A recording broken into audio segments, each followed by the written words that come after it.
Hello, hi, it's Abdulrahim Babatunde Kukola again for Numbera Process Designers. You are all welcome to our video again. So this is another exclusive video on sustainable process design where we upload videos on how to design sustainable process with process simulation software, linear analysis software. It's basically for chemical engineers, mechanical process engineers that are willing to do design work, design tasks, we understand on processes. So today we have another important process. It's actually a new process that is being developed in the car industry. We call the process hydrogen vehicle process. It's used fuel cell, that is a device that converts chemical energy into electrical energy. So you can actually use it as an energy storage systems to by converting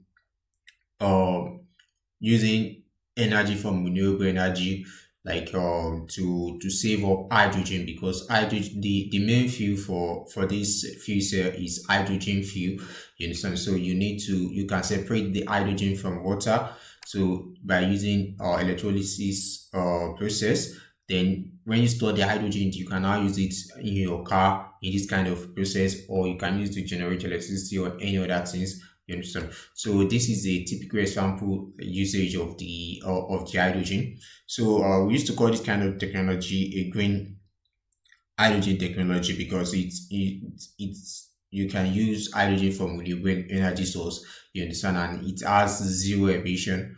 When I say zero emission, the only emission is heat, you understand, and heat is not a big deal. You can even integrate the heat, which is part of the study that we are trying to do today. So heat and water. Actually, water is just, it doesn't have any effect on the environment. You understand? The earth is made up of substantial amount of water. You understand? So, and this is the process from this car schematic that you are seeing. So this is where we call the fuel cell stack, where you have multiple cells that are stacked together, connected together, parallel. Then in this place, you have another tank which we call fuel tank, where you have the storage of your hydrogen. One of the main advantages of the hydrogen vehicle compared to the electrical vehicle is because you can easily refuel the vehicle easily. To charge a battery, it takes a lot of times. So you understand. So it takes a lot of time, and it is not doesn't have the storage capacity as a chemical fuel, and it is even more stable. You understand, and the cost of the battery is even higher than the cost of the equipment. So when you are able to, when you fill the tank with hydrogen, then the hydrogen is sent to the fuel cell, where the fuel cell draw oxygen from the atmosphere. Then it's going to use it to produce electricity for the car. Then most of the electricity is used in the car operation when the car is working.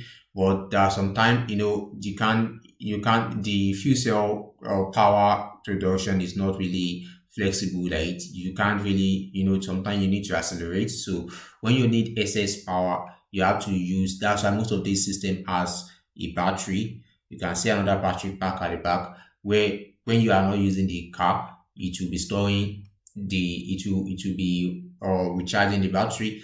So when you need it in acceleration mode, then it will be using some of the energy from the battery. So those are the things, that will be a control unit that will be controlling the power usage and everything in the fuel cell. But our main concern is just the chemical part of the system, which is the fuel cell and the hydrogen tank and the power production.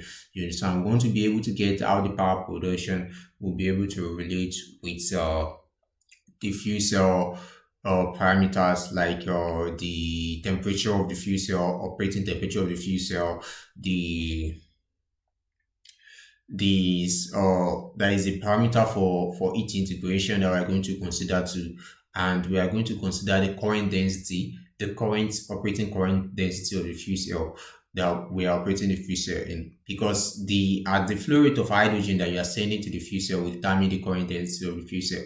So when you want the power, you want it to work very well to produce more power, then you have to send a lot of hydrogen. You understand? So it's going to produce more power and get more current inside the fuel cell. So and when you want lesser power, then you have to reduce the flow.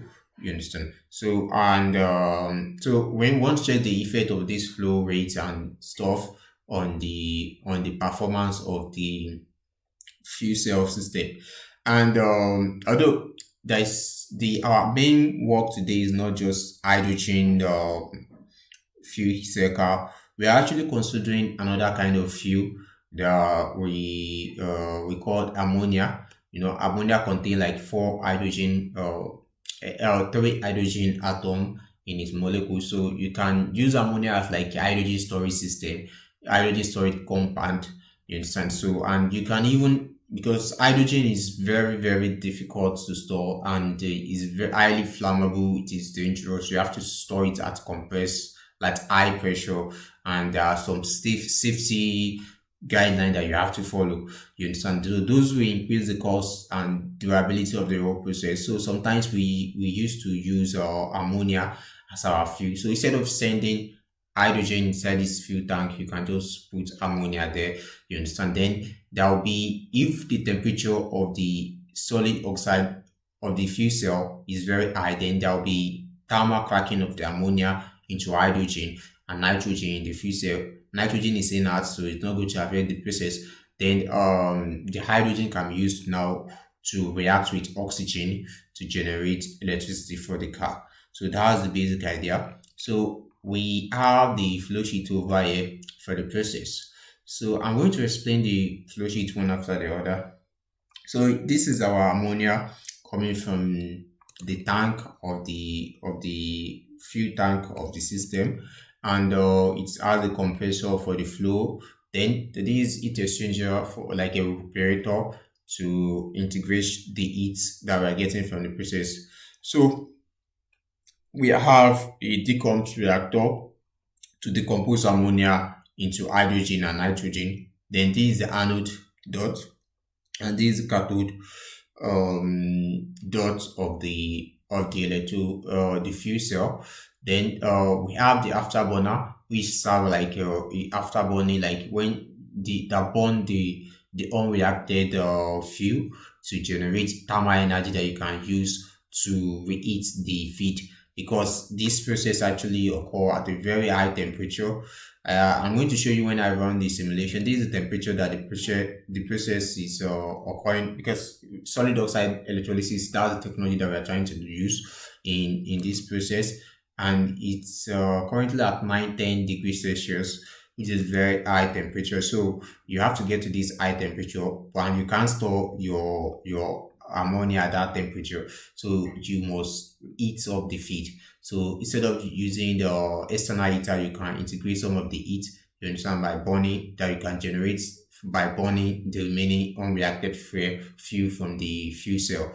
So that's the process. So that's the work of the heat exchanger and the afterburner. So when you get the effluent, the exhaust from the fuel cell, you split it into two because it contain a lot of heat energy. So some is used to heat the anode line, and the other is used for the cathode lines. This is the one for the cathode line, you can see. So they are mixed together to form the common exhaust, and most of the exhaust is just water. So as we can see, so this is actually an empirical approach modeling. That is when you try to use a an ID Aspen Plus block or model to model a rigorous, to model another system entirely.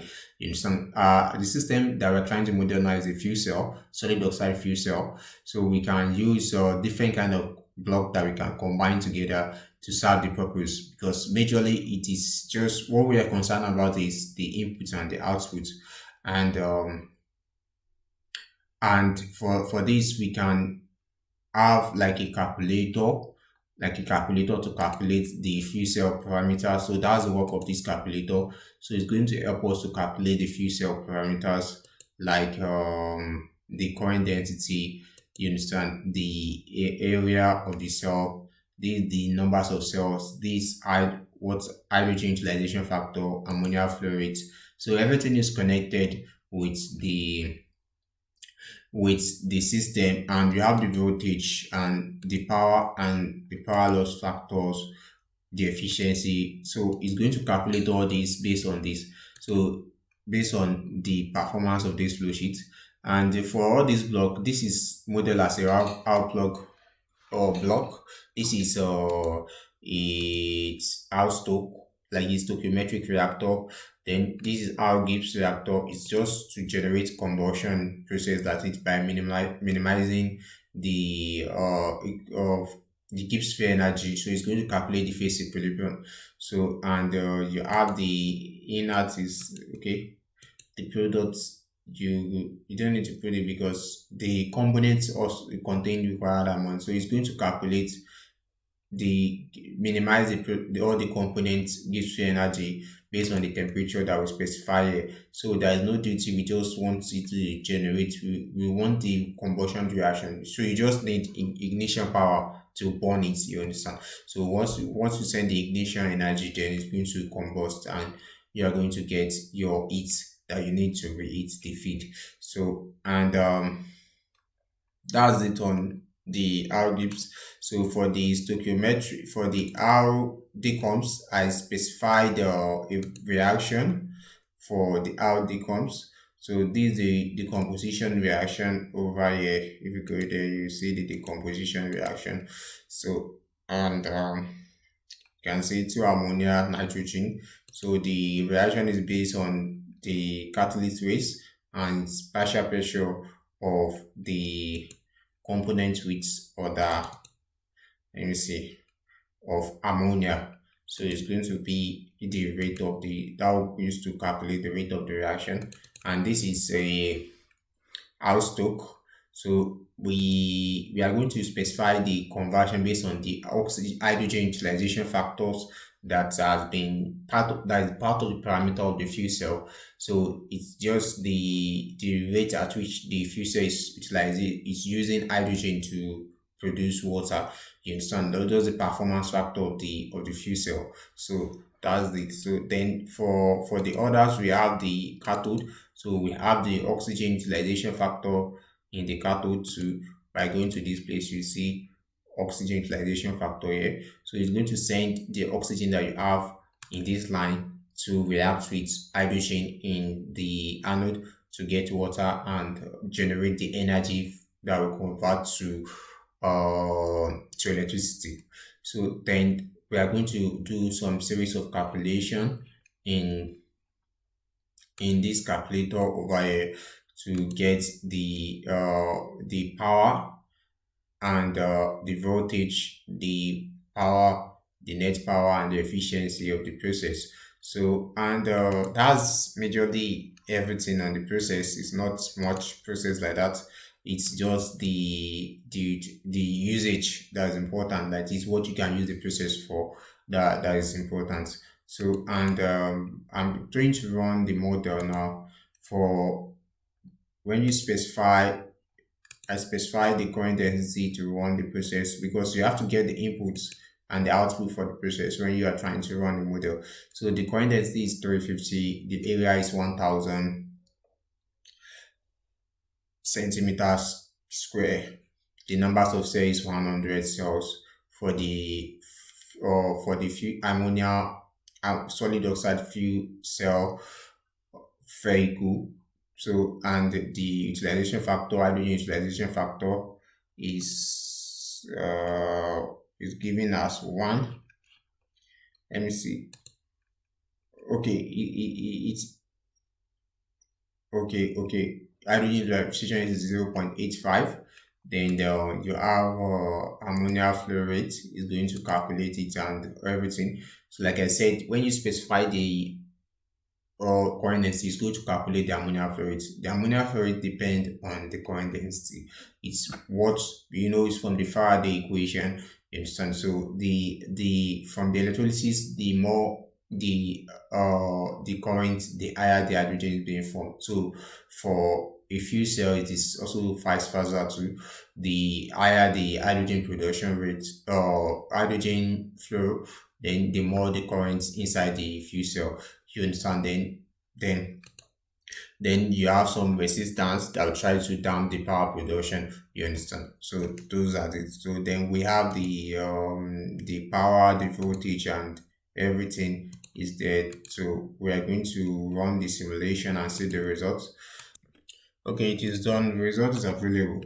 So for this kind of condition, well, we calculated the current density to 51,100. So the ammonia flow rate is 0.3 mole per seconds, and the voltage is 0.4873 for all the cells. So it's, no, this is the power density, sorry, 0.48795 watts per centimeter square. Then this is voltage 1.39414. Then this is the net power produced from the system after the resistance and all that from the system. So on the efficiency is 0.47, that is 47 percentage. Then this is the power, total gross power produced from the system. So that's what this simple model has calculated. Okay, so that's what this simple model has calculated. So for that's what the simple model has calculated. So after we have done with this, we will need to do some analysis of the performance of the process, how the process responds, because this is just like a model. We need to understand, use it to understand the solid oxide fuel cell vehicle process. So ammonia solid oxide fuel cell vehicle process.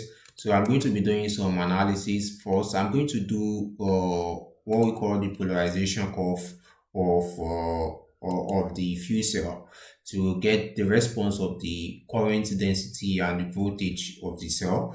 You understand? So I'm going to be doing this, and I have a mini calculator because this one is for when I'm doing just a study just for one condition, just getting the result for one condition. Then I'm going to, if I want to do essential analysis, I'm going to have another calculator just like the first one, but not calculating. I don't want to do any redundant work. So this one is just for ammonia calculation, ammonia flow rate calculation. Why I have for the sensitive analysis that will calculate the rest, the remaining uh factors or parameters, the many parameters. So we have the sensitivity activated now.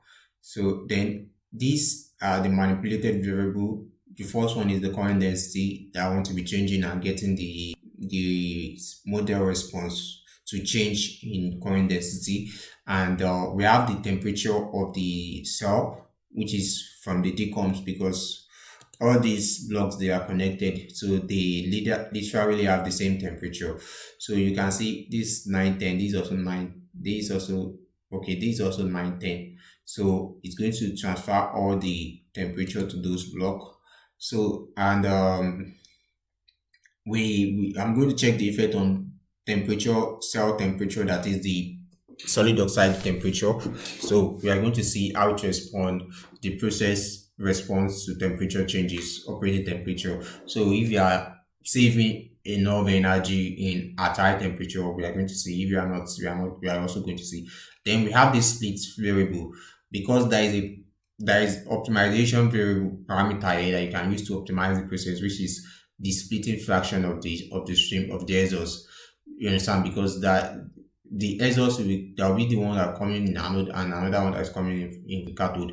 Even if it's not the same in the realistic process, you understand, you have to split the stream like through pinch analysis in order to understand how you are going to put heat exchanger, you understand, to exchange heat from, to utilize most of the heat that is coming from the outlet of the process in reheating, so that the efficiency of the process is going to increase. The reason why the efficiency of this process is very low, 0.47, is because even if it's hydrogen feed, the efficiency is going to be very high because it needed some energy to decompose the ammonia into hydrogen. So it's wasting some of all the energy that is generated in the spontaneous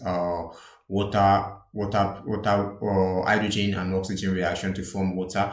You understand? So it's using it to decompose the ammonia. You understand? So that's the reason why the power output is so low. You understand? And if you are sending pure hydrogen, the efficiency is going to be very high, like 80 percentage. You understand? So that's was the problem. So we had to utilize the heat in order to make sure that the inlet temperature is also very high. So the energy needed for ammonia decomposition is very low. So that's it. It's lower. So that's it. So and we are going to see the effects and see the response. So in the split fraction and everything. So first, I'm going to check the polarization curve by running. So these are the defined. Let me show you the defined variables, the current density areas, and the powers like what been done in the calculator, and the these are the ones that I want to keep record of. Then you have the Fortran code and the declaration of the Fortran variables, and so we are going to run the the process within these two range. Okay.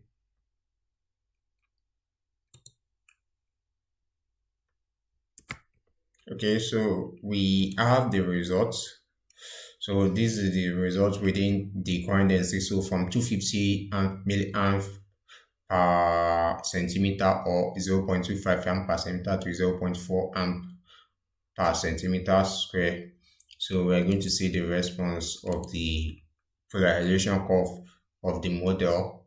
So this can be used to validate the model or check the to compare with other model like other system.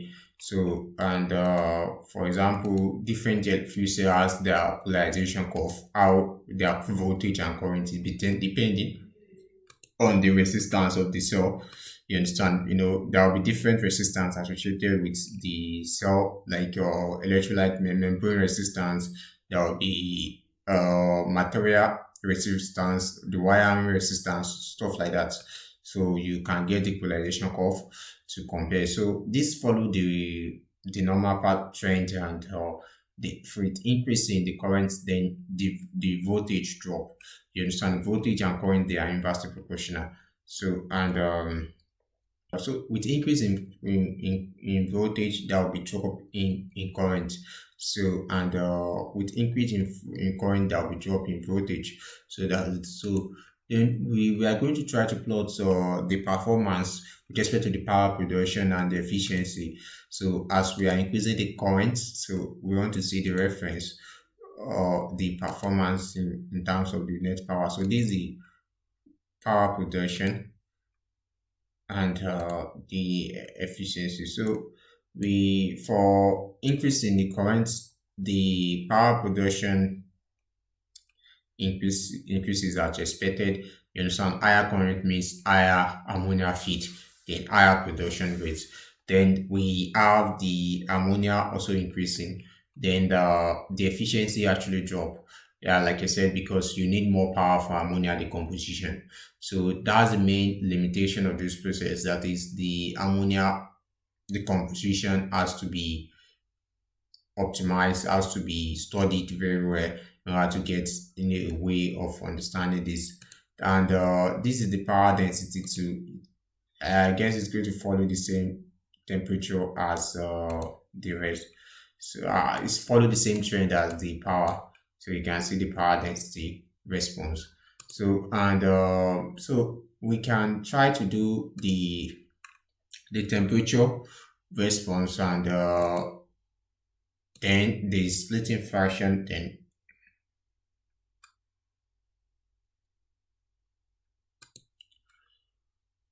so for the temperature response, I'm going to run the model. Okay, it is done. So for the temperature response, we can check. how the so this is the temperature response for the system. So for the system, we have the power, the temperature. So let's see the efficiency and the power, move the voltage and the current. So we can remove this one too. This is parametric variable. Okay. So one remain constant, which is the ammonia production rate. Yeah, because the current is constant. So we can also remove the ammonia.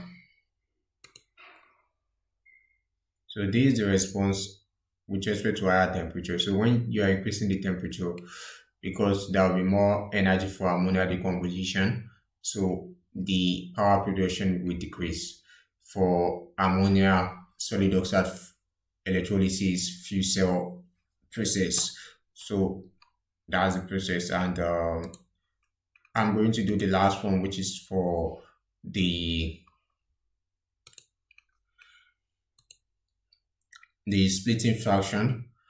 So I'm trying to check the response of the splitting fraction with respect to the process. Okay, let me try and reset before running.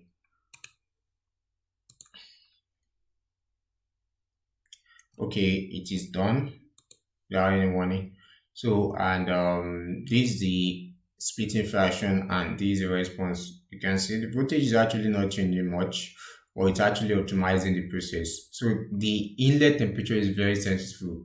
Even for the efficiency, you can see the efficiency is also dropping. So you can check the response with this. So when you try to integrate the heat very well, this is how, so this is the performance of the efficiency. Let's start with the, because the temperature is constant, so this is also going to be the coin density is constant, so this is also going to be constant. So we can start with the electrical parameters first and see the response. You can see the response of the electrical parameters. So you have it coming up at 0.2. So the optimal split fraction should be around 0.2. So when you try to increase it or decrease it, there will be drop in the power production of the system, because there is lesser heat integrated in the process. And you can also check for others too. So let's try the exhaust temperature. Exhaust temperature. So you can see, okay, I think I did something wrong. Let me try and remove this parametric. So you can see the exhaust temperature. It is lowest at 0.2. That means it's using most of the heat. So you don't need it to be, all these are the wasted into the surroundings, you understand. So it's just like having your waste its energy. So and okay, there is something that we can also calculate. We can calculate the energy of this heat exchanger, where we having the highest energy in the heat exchanger. Then we can see the result, and I think that's it over here.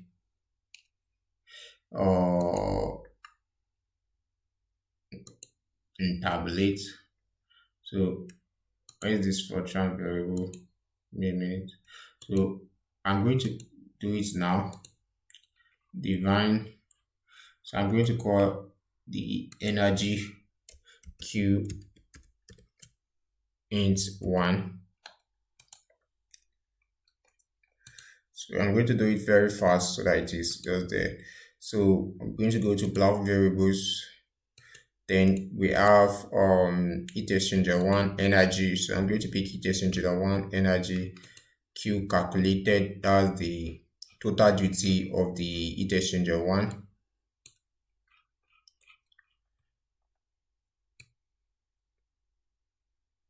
Q calculated. So then the unit is in watt. I want the unit in watt. So and I'm going to copy it and duplicate it for the second heat exchanger 2. So this, okay, wait a minute. Move down.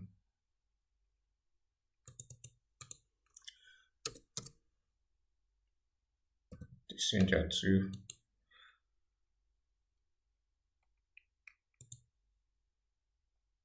So this one is test cylinder 2. So what? So I'm going to do something like this. Declare another counter function variable to hold the total value. Q it integrated it.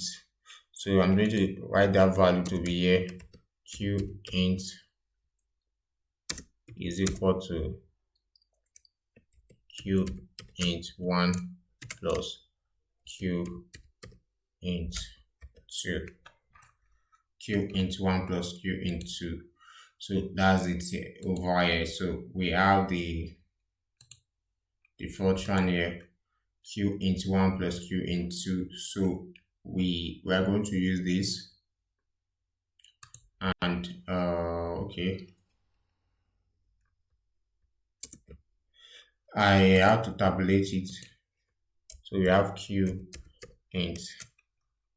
So I'm going to tabulate it to be 7.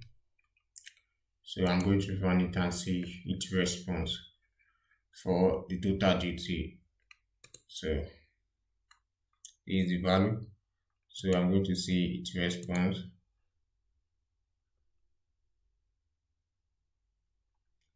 So I'm going to remove this. Okay, so I'm going to remove the Q int and the rest.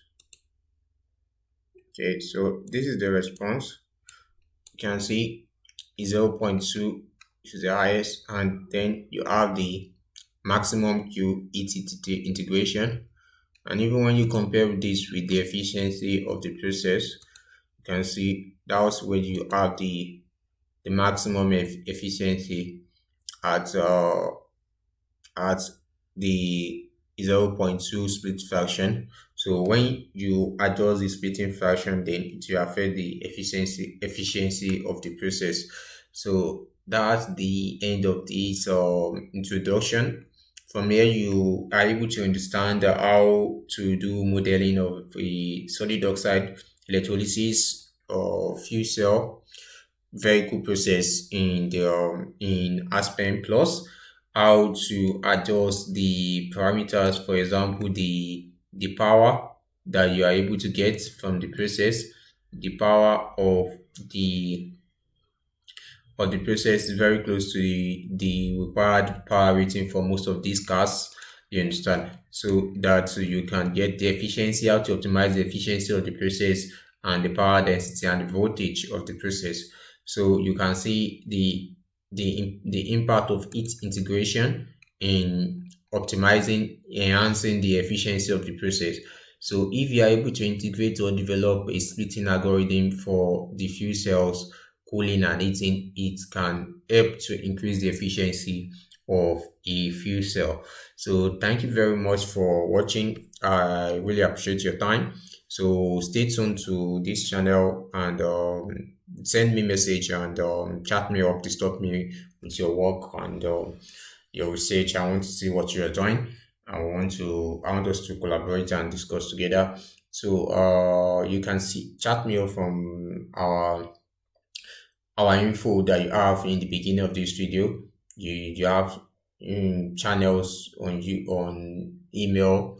I respond to email very well. So thank you very much for your time. Thank you. Have a great day.